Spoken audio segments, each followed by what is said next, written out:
इस वक्त हम बात करने जा रहे हैं तूफान मोंथा की, जो आज शाम से दस्तक देना शुरू कर देगा। तटीय राज्यों में इसका सबसे ज्यादा असर देखने को मिलने वाला है। आंध्र प्रदेश और ओडिशा जैसे राज्यों में पहले ही अलर्ट जारी कर दिया। ये दो वो राज्य भी हैं जो बहुत पहले लंबे समय से इस तरह के तूफानों को झेलते रहे हैं। यहाँ का सिस्टम, यहाँ का प्रशासन इस तरह से तैयार रहता है। और जो मौसम विभाग ने आशंकाएं जाहिर की है वो आपको बता देते हैं कि 110 किलोमीटर प्रति घंटे की रफ्तार से हवाएं यहां पर चल सकती है। समंदर में कुछ जगहों पर अभी भी ऊंची ऊंची लहरें उठना शुरू हो चुकी हैं। भारी से अति भारी बारिश की आशंका भी मौसम विभाग की तरफ से जारी की गई है। तो भारत के तटीय राज्यों में मोंथा तूफान दस्तक देगा और समंदर से सटे इलाके जो हैं वहां पर नुकसान की आशंका भी जाहिर की जा रही है, क्योंकि बहुत तेज हवाएं यहां पर चलने का अनुमान जताया गया है। आंध्र प्रदेश के काकीनाडा पोर्ट पर रेड अलर्ट भी जारी किया गया है यहाँ पर। तो मोंथा को लेकर अलर्ट अब जारी कर दिया गया है और समुद्री राज्यों में चेतावनी जारी की गई है। मछुआरों को खास तौर से ये कहा गया है कि वो समुद्र के करीब ना जाए। तो चक्रवात मोंथा कितनी देर में भारत में दस्तक देगा, इसकी तीव्रता कितनी होगी, कितने नुकसान का अनुमान लगाया जा रहा है, इसे समझने के लिए हमारे संवाददाता हिमांशु शेखर ने मौसम विभाग के महानिदेशक डॉक्टर एम महापात्रा से खास बातचीत की है। वो आपको सुनवाते हैं। दिखाई दे रहा है कि ये साइक्लोन मोंथा धीरे धीरे उत्तर उत्तर पश्चिम दिशा में गति करते हुए काकीनाडा के आसपास आंध्र प्रदेश कोस्ट को हिट करेगा 28 इवनिंग और नाइट के टाइम पर। जब ये हिट करेगा इसका विंड स्पीड होगा 90 to 100 kilometre per hour, gusting to 110 kilometre per hour. ये जो विंड स्पीड है इसको एक सीवियर साइक्लोन स्टॉर्म का विंड स्पीड बोला जाता है। ये विंड स्पीड में पेड़ गिर सकता है, ट्री ब्रांचेस ब्रेकअप हो सकता है, telephone lines and communication lines, power lines माने डैमेज हो सकता है पार्शियली। और इसके साथ साथ जो स्लम्स है, थेचर हाउसेस है, इसमें लार्ज स्केल डैमेज हो सकता है। और इसके साथ साथ जब ये साइक्लोन लैंडफॉल होगा इसके साथ साथ स्टॉर्म सर्ज 1 मीटर हाइट का आने का संभावना है आंध्र कोस्ट के तटीय इलाका में टाइडल वेव के ऊपर। और इसमें लो लाइंग एरिया में सालाइन वाटर इनलेशन हो सकता है। और इसमें कुछ इलाका में heavy to very heavy rainfall यानी 20 सेंटीमीटर तक बारिश हो सकता है। और कुछ इलाका में भी 20 से 30 सेंटीमीटर बारिश होने का संभावना है, जिसको हम एक्सट्रीमली हेवी रेनफॉल वार्निंग दिया है। वो एक्सट्रीमली हेवी रेनफॉल की वजह से जो लो लाइंग एरिया है वहाँ फ्लडिंग हो सकता है। और जो शहर है जैसे विशाखापट्टनम है, विजयवाड़ा है, बहुत सारे, इसमें भी अर्बन फ्लडिंग दिखाया जा सकता है। और ये एक ईस्टर्न घाट रीजन है, तो कहीं कहीं हिली एरिया में लैंडस्लाइड्स, लैंडस्लिप, मॉडस्लाइड्स, मॉडसिंक भी हो सकता है। तो ओडिशा और आंध्र प्रदेश में इस वक्त क्या हालात हैं, ये जानने के लिए हमारे दो सहयोगियों के पास हम चलेंगे। आंध्र प्रदेश में काकीनाडा से जुड़ रहे हैं हमारे सहयोगी आशीष पांडे। आशीष, क्या स्थिति है इस वक्त वहां पर, मौसम विभाग का क्या कुछ कहना है और तैयारियां कैसी नजर आ रही हैं आपको? जी देखिए, अगर हम मौसम विभाग की बात करें तो जाहिर तौर पे काकीनाडा के पास ही लैंडफॉल होना है साइक्लोन का। और उससे पहले आप देख सकते हैं पीछे कैसे समंदर में ऊंची लहरें शुरू हो गई हैं। बारिश और हवा, तेज हवा है यहाँ पर, लेकिन यह हवा का रफ्तार धीरे धीरे शाम होते होते और तेज होंगी। अभी करीब 40 से 60 किलोमीटर प्रति घंटे की रफ्तार से हवाएं चल रही हैं, लेकिन जब लैंडफॉल शुरू होगा तो करीब 110 किलोमीटर प्रति घंटे की रफ्तार से ज़्यादा तेज हवाएं होंगी। बारिश लगातार हो रही है। अगर हम प्रशासन के तैयारियों की बात करें तो 426 रिलीफ कैंप बनाए गए हैं। करीब 52,000 लोगों को इस रिलीफ कैंप में शिफ्ट किया गया है। ये 1,10,000 लोगों को रिलीफ कैंप में शिफ्ट करने की योजना है राज्य सरकार की है। अगर हम बात करें कितने जिले प्रभावित हैं इस साइक्लोन से, तो 26 जिले हैं कुल आंध्र प्रदेश में, जिसमें से 23 जिलों को रेड अलर्ट पे रखा गया। लगातार मुख्यमंत्री चंद्रबाबू नायडू स्थिति पर नजर बनाए हुए हैं। सारे डिस्ट्रिक्ट कलेक्टर्स को उनको अलर्ट पे रहने को कहा गया है। एनडीआरएफ की टीम है, एसडीआरएफ की टीम है, फायर सेफ्टी की टीम है, उसके अलावा नेवी और आर्मी की टीम को भी स्टैंड बाई पे रखा गया है।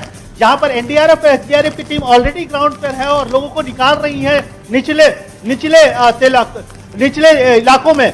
वो वैसे ही यहाँ पर अभी जो स्थिति ये है कि लगातार जो है इवैक्यूएशन का काम चल रहा है। जो स्थिति को लगातार चूंकि शाम होते होते और ज्यादा तेज हवाएं होंगी, तेज बारिश होगी, extreme to very extreme rainfall की संभावना है। बहुत तेज बारिश की वजह से फ्लैश फ्लडिंग की संभावना है।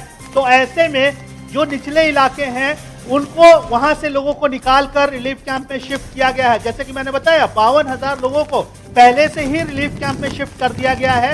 1,10,000 लोगों तक को रिलीफ कैंप में शिफ्ट करने की तैयारी प्रशासन और राज्य सरकार कर रही है। लगातार गांव जो हैं उनको जो निचले इलाकों के गांव हैं उनको खाली करवाया जा रहा है। और प्रशासन जो है वो हमेशा जो है वो इन निचले इलाकों को खाली करवाने की कवायद में जुड़ा हुआ है। हम पीछे आपको दिखाना चाहेंगे, हम काकीनाडा में हैं और ये उपाड़ा बीच है। काकीनाडा काफी प्रसिद्ध बीच है, लेकिन अभी इस बीच की स्थिति देख सकते हैं, समंदर की लहरें करीब करीब रोड तक आ रही हैं और ये स्थिति और समंदर की भयावहता को बताता है। और इसी काकीनाडा के पास लैंडफॉल होने की संभावना है। लैंडफॉल के दौरान 110 किलोमीटर प्रति घंटे की रफ्तार तक से ज्यादा की हवाएं चलने की उम्मीद है। बारिश बहुत बड़ा चैलेंज है, बारिश की वजह से फ्लैश फ्लडिंग होगी, वो भी बहुत बड़ा चैलेंज होगा। मैं इस तरफ भी अपने चैनल पर्सन को दिखाने की कोशिश करूंगा। ये पूरा जो काकीनाडा का तट है, यहाँ पर कई सारे इंडस्ट्रीज भी हैं और आप देख सकते हैं कैसे ये सारे इंडस्ट्रीज जो हैं करीब करीब खामोश नजर आ रहे हैं। इन इंडस्ट्रीज में भी प्रिकॉशंस जो हैं वो लिए गए हैं ताकि कोई जान माल की हानि ना हो। प्रशासन की पूरी कोशिश है कि किसी तरीके की कैजुअलिटी ना हो और जान माल की क्षति ना हो। इस पर पूरा प्रशासन और राज्य सरकार मुस्तैदी से काम कर रहा है। बिल्कुल आशीष, आप बने रहिए हमारे साथ। तो ये काकीनाडा उस जगह पर हमारे सहयोगी मौजूद है जहां पर माना जा रहा है कि मोंथा तूफान का लैंडफॉल हो सकता है और आप अभी से देख सकते हैं कि किस तरह से बारिश वहां पर शुरू हो चुकी है। समंदर में ऊंची ऊंची लहरें उठ रही हैं, हवाएं अभी से तेज चल रही हैं। तो जब तूफान का लैंडफॉल होगा तब वो कितना शक्तिशाली होगा, उसके बाद ही नुकसान का कोई अनुमान जो है वो लगाया जा सकेगा, क्योंकि ये बात मौसम विभाग कह चुका है कि नुकसान इससे होगा। ओडिशा लिए चलते हैं आपको, कोरापुट में हमारे सहयोगी देव कुमार इस वक्त मौजूद हैं। देव, वहां पर कैसा मौसम है, क्योंकि कुछ ऐसे इलाके हैं ओडिशा के जो प्रभावित होंगे मोंथा तूफान से, ये कहना है मौसम विभाग का।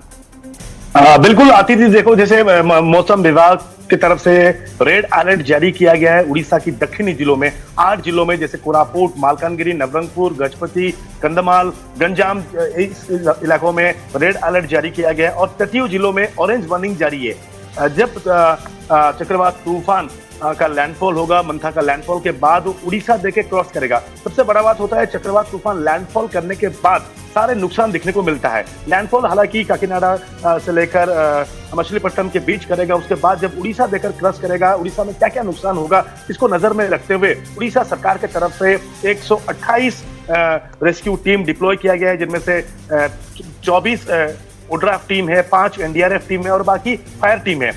जैसे लो लाइंग एरियाज है, वल्नरेबल एरियाज है, संवेदनशील एरिया में एनडीआरएफ टीम, ओड्राफ टीम को डिप्लॉय किया गया है। रेस्क्यू का काम सबसे बड़ा मुद्दा रहेगा, क्योंकि जीरो कैजुअलिटी जो इस बार सरकार की तरफ से नजर में रखा हुआ है, जीरो कैजुअलिटी कैसे दिखने को मिले।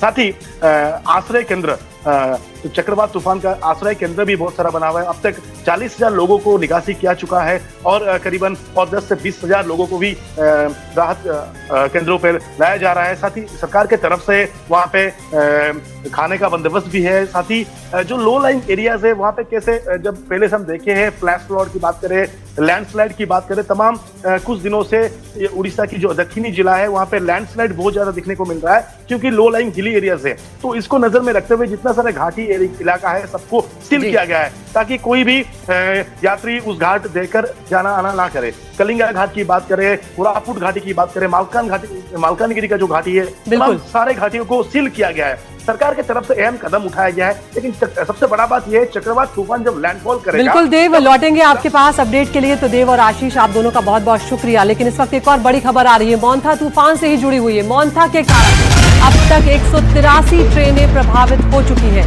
पीसीओआर की 42 ट्रेनें अब तक रद्द कर दी जा चुकी हैं। 5 ट्रेनों को डाइवर्ट किया गया है। आज 8 जो ट्रेनें हैं उनको रीशेड्यूल किया गया है और 5 ट्रेनें जो हैं उनको शॉर्ट टर्मिनेट भी यहाँ पर किया गया है। तो आप देखिए एक के बाद एक अब असर जो है तूफान का वो कहीं ना कहीं नजर आने लगा है और अब तक 183 ट्रेनें प्रभावित हो चुकी हैं, जिसमें से 42 ट्रेनें जो हैं उन्हें कैंसिल करना पड़ा है तूफान को देखते हुए।